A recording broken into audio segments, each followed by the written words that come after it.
Welcome viewers to another episode of Brave Namibia, where we celebrate both ordinary and extraordinary Namibians.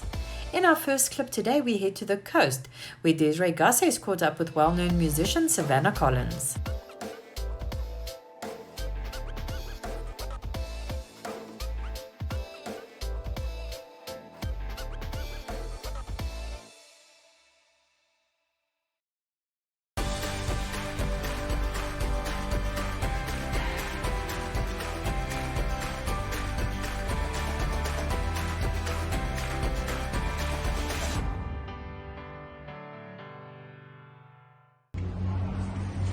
Hey guys, come on in. My name is Savannah Collins. I am a local Namibian musician and trained vocal coach. Savannah, tell us a bit about when your journey started with music.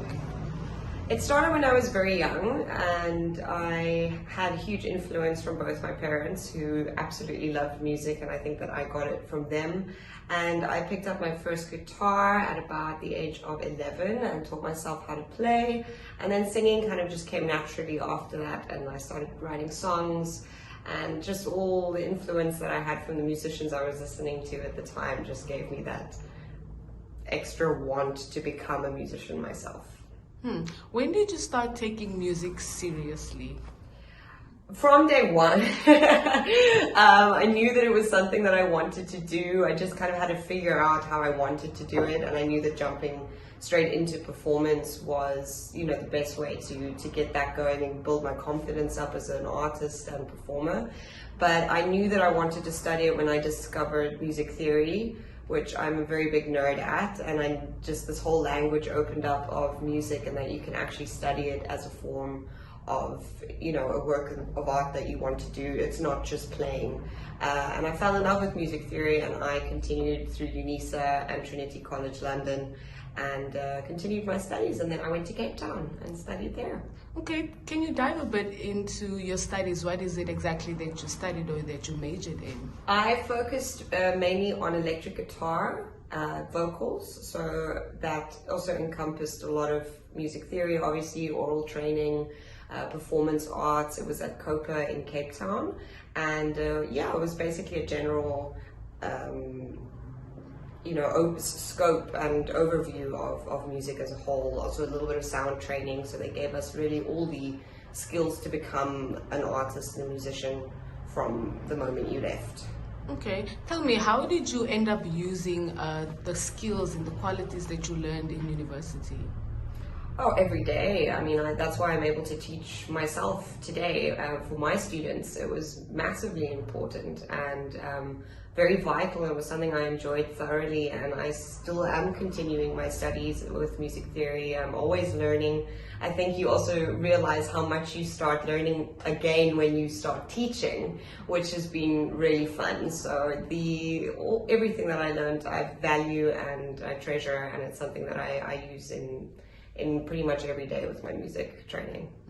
So you are the owner and the founder of a Songbird Vocal Studio. Yes. So tell us a bit about that journey. How did it come about? What made you decide to get into teaching music?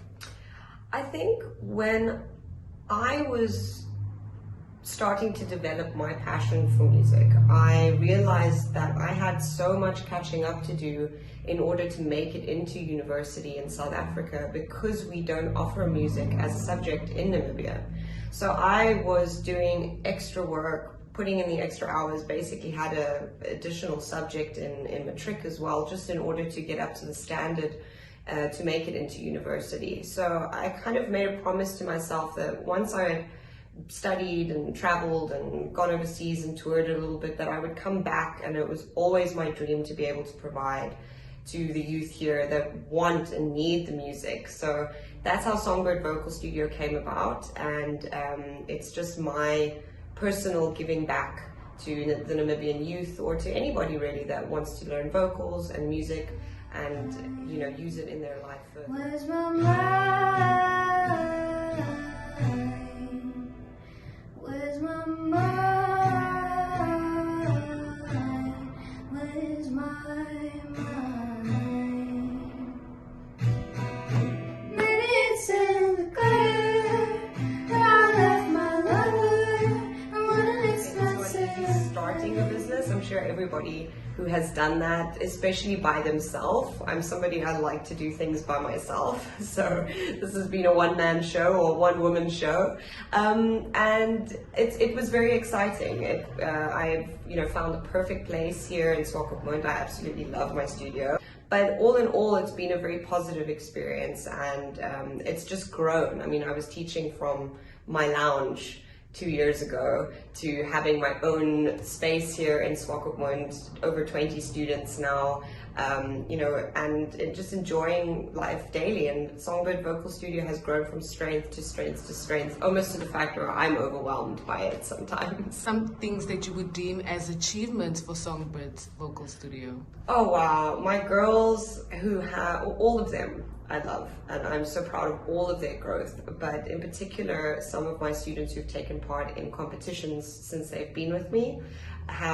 We've taken home gold medals at NAM Champs last year, 5 to be precise. One of my students recently came 3rd in Voice of Namibia Kids.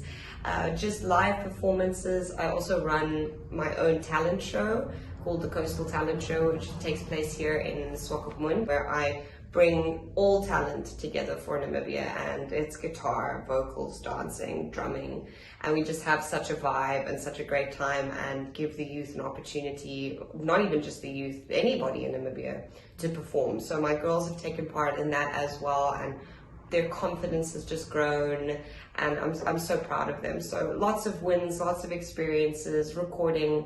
We did an amazing recording at Nautilus Studios as well last year, towards the end of the year, to celebrate. 12 of my girls went into studio, fresh, brand new, had never been in a studio like that before. It was such an exciting experience. The song is available on YouTube as well. It's called Try Everything. It's a cover by Shakira, so go check it out. Okay. Tell me, when did Songbird Vocal Studio actually open? When was the first day that you opened your doors to the public? Well, to the public, well, here I've been in the studio for almost a year now. However, I've been teaching under Songbird Vocal Studio. We are turning 2 this year, but the concept started in about 2020. Okay, and would you say it was difficult to get your name out there in the sense of getting potential students to come and join or be taught by you? Not at all. Not at all. There is such a want to learn music, and there's so much talent in this town, and so many young girls that want to sing and that are so incredibly talented, really. So I also do think that my background with music and being in the music industry in Namibia for so long also, really did play in my favor, because I've studied, I've been a performer, I can relate. I'm, within an age group that I really can connect to my younger students and the teen students, and we can have fun, and there's very much a family vibe. So I've never struggled to find students or anything in that regard. It's just been an incredible process from start to present. Okay, seeing that I actually want to dive a little bit into Savannah, I want to know how long have you been in the music industry? In Namibia, about 15 years, I would say, and I started performing when I was around 15, 16. So I already wrote all my original songs, got my guitar out, was performing live. Shout out to FNCC. They were one of the first venues that ever actually hosted me, all the way back in 2009 or 2010, I think. So that was incredible. And I've just been going ever since. I've never stopped. I've never let anyone bring me down or tell me that I can't do music or tell me that I'm not worthy. And I've just always wanted to live my passion, and my passion is and always will be music. So yeah. Oh, okay, Savannah. Is there a message that you would like to give to the viewers, maybe potential artists, people who've always wanted to sing, but have never had the confidence to do it, as well as people who are maybe just interested in music? Is there a message that you would like to give them? Do it. Try it. There's so much access now as well, on YouTube with tutorials and people that can help and people that are super experienced that can give you advice. do it properly from the start. I would definitely say take care of your voice. I don't think a lot of people are aware of the fact, that we really do have to look after our singing voice in terms of warming up, in terms of looking after our instrument, which it is. So start correctly. Don't, have to learn and undo bad habits. And, just enjoy it. Singing is about enjoying yourself. So take the leap, sing in the shower, sing in the car. Don't convince yourself.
Next, we're in the capital, where Tanya Bowser chatted to double amputee Miki Jovanovic.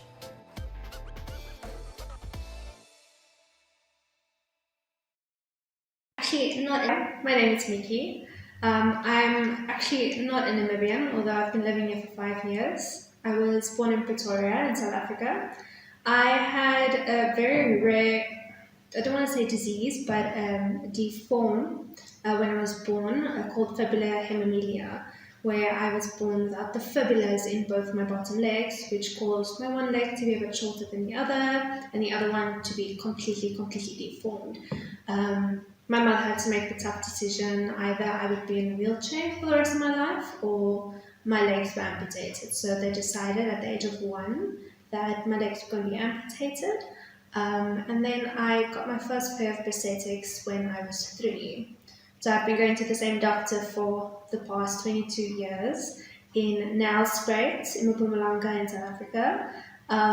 He's literally known me my whole life, so having prosthetic legs is nothing unfamiliar to me. It's all I know. So I had to, my mom had to raise me to be very strong, because when you're small, the other kids don't really know, what's going on, why you're walking funny, why you can't do this or do that. So I had to be really confident. I had to learn to be confident from a young age. Otherwise, I don't know, children tease, but they don't, as I grew up, I realized I don't mean it in a bad way. They're just curious, and a lot of the parents don't give information about people like me. They don't teach them about people like me. They just don't look at them, and then they just tend to not look at them, and that's when they start teasing because they don't know anything. So primary school was a bit of a hassle for me, especially with the children teasing. But as soon as I got to high school, everything changed. People were accepting, people were friendly about it, and that's when I started being more confident, wearing shorts, wearing short dresses.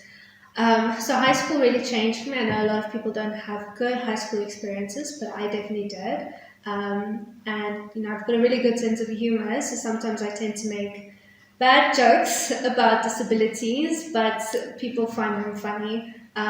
Because if you feel comfortable, then the other people feel comfortable around you. That's usually how it works. I wasn't interested in sport in a young age at all. There weren't a lot of role models for me. because the one that I had ended up in jail, meaning Oscar Pistorius, because he was born exactly the same way as me.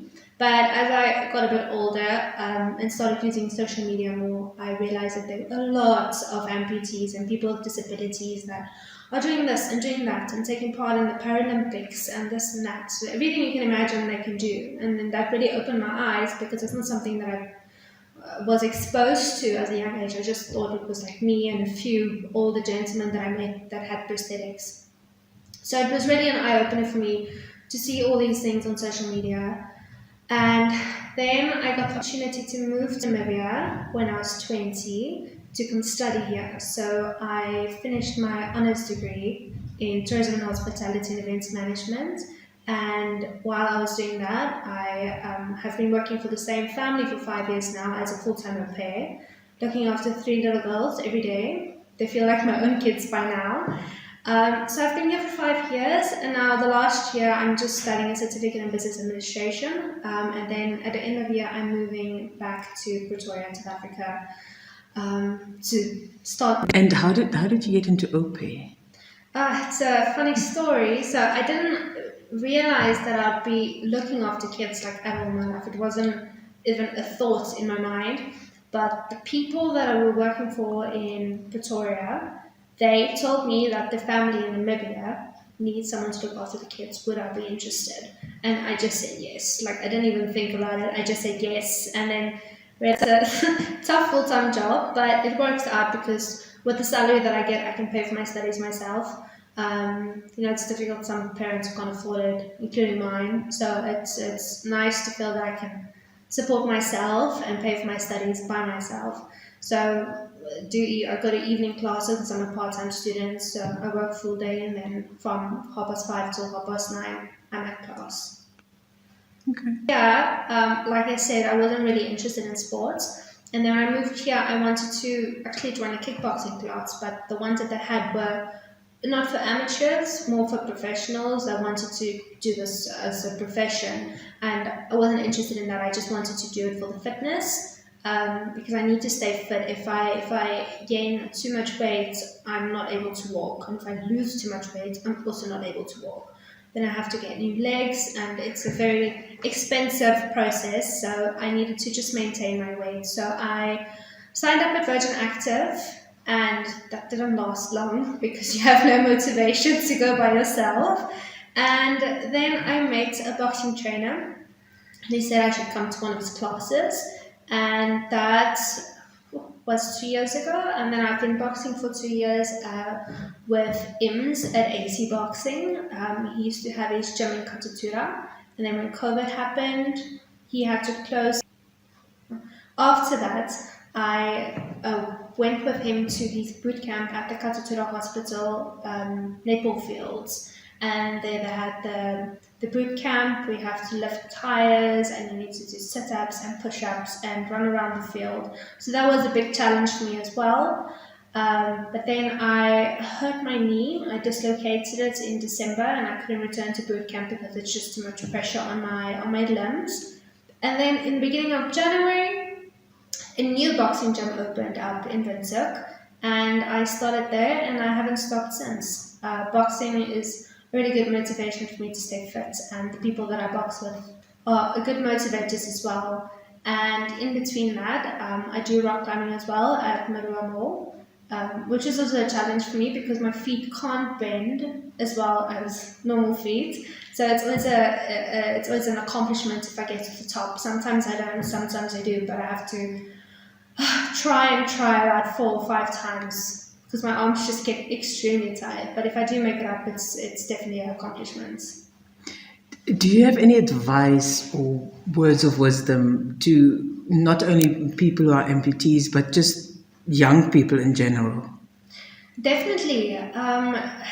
The word confidence can mean so much in your life. If you're confident, other people will start being not normal, but will start being confident around you as well.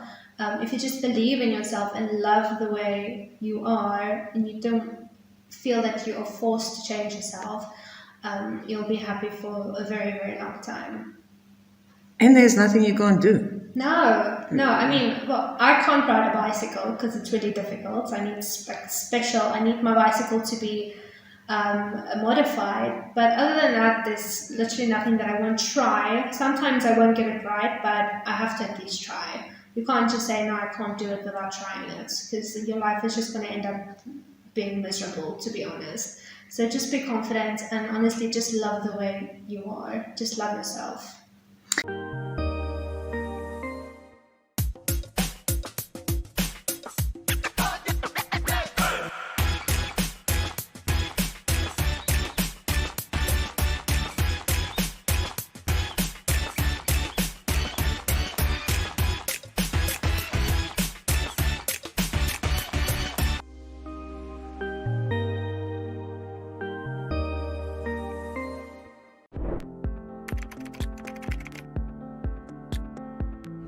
We can prevent violence against women before it happens. It means tackling the root causes of violence, working with men and boys to end power over women, which is often normalized and justified.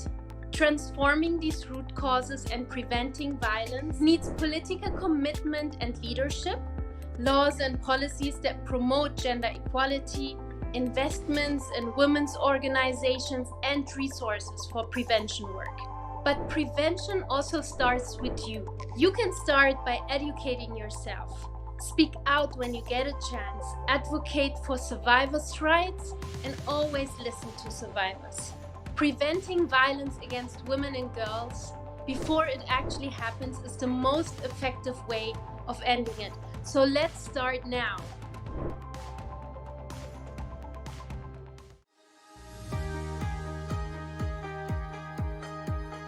The Regional Review brings you news, views, and interviews from NMH correspondents from across the country.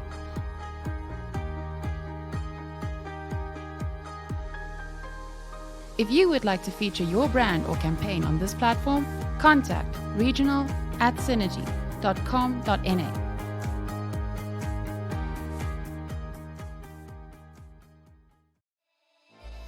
Thank you for tuning in today. If you know of someone you feel should feature on our show, please contact us at brave@synergy.com.na.